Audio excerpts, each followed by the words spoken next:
جب مشرکین نے مکہ کے مسلمانوں کو خوب ستایا اور مسلمان مکہ چھوڑ کر حبشہ میں نجاشی کے بادشاہ کے پناہ میں چلے گئے تو مکہ کے مشرکین نے انہیں واپس لانے کی ہر ممکن کوشش کی، لیکن اس کی ہر چال ناکام ہو گئی۔ اس کے بعد مشرکین نے مکہ کے باقی مسلمان اور آپ صلی اللہ علیہ وسلم پر اور زیادہ ظلم ڈھانے لگے۔ ایک روز ابو لہب کا بیٹا عتیبہ رسول اللہ صلی اللہ علیہ وسلم کے پاس آیا اور آپ صلی اللہ علیہ وسلم کو برا بھلا کہنے لگا۔ اس کے بعد وہ آپ صلی اللہ علیہ وسلم پر جھپٹ پڑا، آپ صلی اللہ علیہ وسلم کا کرتا پھاڑ دیا اور آپ صلی اللہ علیہ وسلم کے منہ پر تھوک دیا، لیکن تھوک آپ صلی اللہ علیہ وسلم کے اوپر نہیں پڑا۔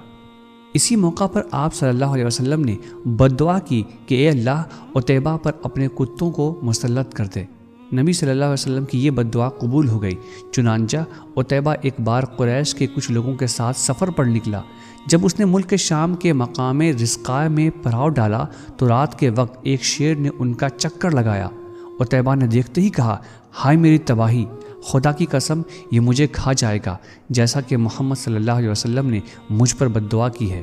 دیکھو میں شام میں ہوں، لیکن اس نے مکہ میں رہتے ہوئے مجھے مار ڈالا۔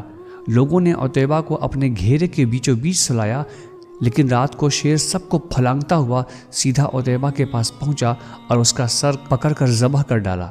اسی طرح ایک دن آپ صلی اللہ علیہ وسلم کعبہ کے قریب نماز پڑھ رہے تھے، تبھی عقبہ بن ابی معیط آ گیا اور آتے ہی اپنا کپڑا آپ صلی اللہ علیہ وسلم کی گردن میں ڈال کر زور سے کھینچا۔ ایسا معلوم ہو رہا تھا کہ آپ صلی اللہ علیہ وسلم کی آنکھیں باہر نکل جائیں گی۔ تبھی حضرت ابو بکر رضی اللہ عنہ کے پاس یہ چیخ پہنچی کہ اپنے ساتھی کو بچاؤ۔ حضرت ابو بکر رضی اللہ عنہ دوڑتے ہوئے بھاگے اور اسے دھکا دے کر ہٹایا اور کہا، تم لوگ ایک آدمی کو محض اس لیے قتل کرنا چاہتے ہو کہ وہ کہتا ہے کہ میرا رب اللہ ہے۔ مشرکین نبی کریم صلی اللہ علیہ وسلم کو چھوڑ کر ابو بکر رضی اللہ عنہ پر ٹوٹ پڑا اور خوب مارا۔ اسی طرح ایک دن ابو جہل کوہ صفا کے نزدیک آپ صلی اللہ علیہ وسلم کے پاس سے گزرا تو آپ کو کافی برا بھلا کہنے لگا، لیکن آپ صلی اللہ علیہ وسلم خاموش رہے، کچھ نہ کہا۔ لیکن اس کے بعد اس نے آپ صلی اللہ علیہ وسلم کے سر پر ایک پتھر دے مارا، جس سے ایسی چوٹ آئی کہ خون بہنے لگا۔ پھر وہ خانہ کعبہ کے پاس قریش کی مجلس میں جا کر بیٹھ گیا۔ عبداللہ بن جدعان کی ایک لونڈی کوہ صفا پر سے یہ سارا منظر دیکھ رہی تھی۔ اس نے حضرت حمزہ رضی اللہ عنہ کو ابو جہل کی ساری حرکت بیان کر دی۔ حضرت حمزہ رضی اللہ عنہ غصے سے بھڑک اٹھے، ایک لمحہ رکے بغیر دوڑتے ہوئے اور یہ ارادہ کیے ہوئے آئے کہ جیسے ہی ابو جہل کا سامنا ہوگا اس کی مرمت کر دیں گے۔ چنانچہ مسجد حرام میں داخل ہو کر سیدھے اس کے سر پر جا کھڑے ہوئے اور بولے، تو میرے بھتیجے کو گالی دیتا ہے اور اسے مارتا ہے، جبکہ میں بھی اسی کے دین میں سے ہوں۔ اس کے بعد حضرت حمزہ رضی اللہ عنہ نے ابو جہل کی زبردست پٹائی کی۔ شروع میں حضرت حمزہ رضی اللہ عنہ کا اسلام قبول کرنا محض اس وجہ سے تھا کہ ان کے بھتیجے یعنی آپ صلی اللہ علیہ وسلم کی توہین کی گئی تھی، لیکن پھر اللہ نے ان کا سینہ کھول دیا، پھر انہوں نے اسلام کو مضبوطی سے تھام لیا اور مسلمانوں نے ان کی وجہ سے بڑی عزت و قوت محسوس کی۔ حضرت عمر فاروق رضی اللہ عنہ کی اسلام لانے سے پہلے آپ صلی اللہ علیہ وسلم نے اللہ سے دعا کی تھی کہ اے اللہ، عمر بن خطاب اور ابو جہل بن ہشام میں سے جو شخص تیرے نزدیک زیادہ محبوب ہے اس کے ذریعہ اسلام کو قوت پہنچا۔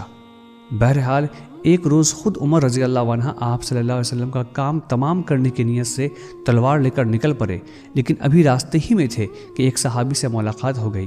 اس نے تیور دیکھ کر پوچھا، عمر کہاں کا ارادہ ہے؟ انہوں نے کہا، محمد صلی اللہ علیہ وسلم کو قتل کرنے جا رہا ہوں۔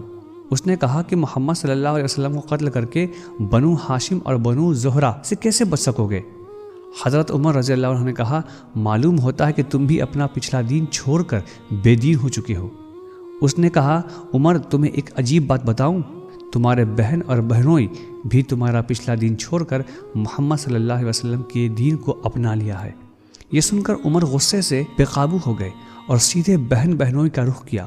وہاں انہیں حضرت خباب بن ارت رضی اللہ عنہ سورۃ طٰہٰ پر مبنی ایک آیت پڑھا رہے تھے اور وہ قرآن پڑھانے کے لیے وہاں برابر آتے جاتے تھے۔ جب حضرت خباب رضی اللہ عنہ نے حضرت عمر کی آہٹ سنی تو گھر کے اندر چھپ گئے۔ ادھر حضرت عمر رضی اللہ عنہ کی بہن نے صحیفہ یعنی جس پر قرآن کی آیت لکھی ہوئی تھی اسے چھپا دیا، لیکن حضرت عمر رضی اللہ عنہ گھر کے قریب پہنچ کر حضرت خباب کی قرأت سن چکے تھے۔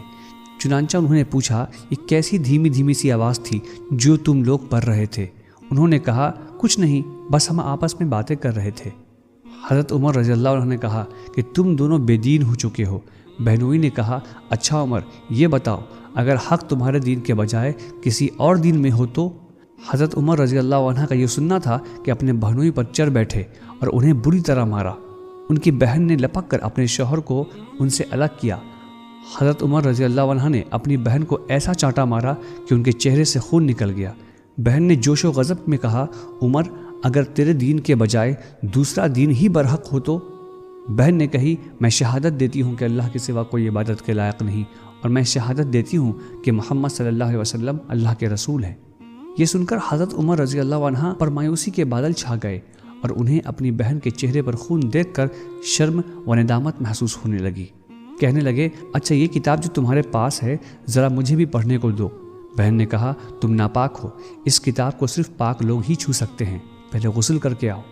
حضرت عمر رضی اللہ عنہ نے اٹھ کر غسل کیا، پھر کتاب لی اور سورہ طٰہٰ کی کچھ آیات تلاوت کی اور پھر کہا یہ تو بڑا عمدہ اور بڑا محترم کلام ہے، مجھے محمد کا پتہ بتاؤ۔ یہ سن کر حضرت خباب رضی اللہ عنہ جو چھپے ہوئے تھے باہر آ گئے اور کہنے لگے عمر خوش ہو جاؤ، مجھے امید ہے کہ رسول اللہ صلی اللہ علیہ وسلم نے تمہارے متعلق جو دعا کی تھی یہ اسی کا اثر ہے۔ اور اس وقت رسول اللہ صلی اللہ علیہ وسلم کوہ صفا کے پاس والے مکان میں تشریف فرما ہیں۔ یہ سن کر حضرت عمر رضی اللہ عنہ نے اس گھر کے پاس آ کر دروازے پر دستک دی۔ ایک آدمی نے اٹھ کر دروازے کے درار سے دیکھا تو حضرت عمر تلوار لیے کھڑے ہیں۔ حضرت حمزہ رضی اللہ عنہ نے پوچھا کیا بات ہے؟ لوگوں نے کہا عمر ہیں۔ حضرت حمزہ رضی اللہ عنہ نے کہا بس عمر ہے، دروازہ کھول دو، اگر وہ خیر کی نیت سے آیا ہے تو ہم اسے خیر عطا کریں گے، اور اگر کوئی برا ارادہ لے کر آیا ہے تو ہم اسی کی تلوار سے اس کا کام تمام کر دیں گے۔ بہرحال حضرت عمر رضی اللہ عنہ آپ صلی اللہ علیہ وسلم کے سامنے حاضر ہوئے اور آپ صلی اللہ علیہ وسلم نے فرمایا یا اللہ یہ عمر بن خطاب ہے، یا اللہ اسلام کو عمر بن خطاب کے ذریعے قوت و عظمت عطا فرما۔ آپ صلی اللہ علیہ وسلم کے اس ارشاد کے بعد حضرت عمر نے بلند آواز سے کہا اشہد ان لا الہ الا اللہ و اشہد ان محمدا عبدہ و رسولہ، میں گواہی دیتا ہوں کہ اللہ کے سوا کوئی عبادت کے لائق نہیں، اور یقیناً آپ محمد صلی اللہ علیہ وسلم اللہ کے رسول ہیں۔ یہ سن کر گھر کے اندر موجود تمام صحابہ کرام نے اس زور سے تکبیر کہی کہ مسجد حرام والوں کو سنائی پڑی۔ عمر رضی اللہ عنہ کی ہمت اور غصہ کا یہ عالم تھا کہ کوئی شخص ان سے مقابلے کی جرت نہ کرتا تھا، اس لیے ان کے مسلمان ہو جانے سے مشرکین میں کوہرام مچ گیا اور انہیں بڑی ذلت و رسوائی محسوس ہوئی۔ دوسری طرف ان کے اسلام لانے سے مسلمانوں کو بڑی عزت و قوت، شرف و اعزاز اور مسرت و شادمانی حاصل ہوئی۔ آج کی اس ویڈیو میں بس اتنا ہی۔ سیرت النبی اور اسلامی تاریخ کے لیے اس چینل کو ضرور سبسکرائب کر لیں۔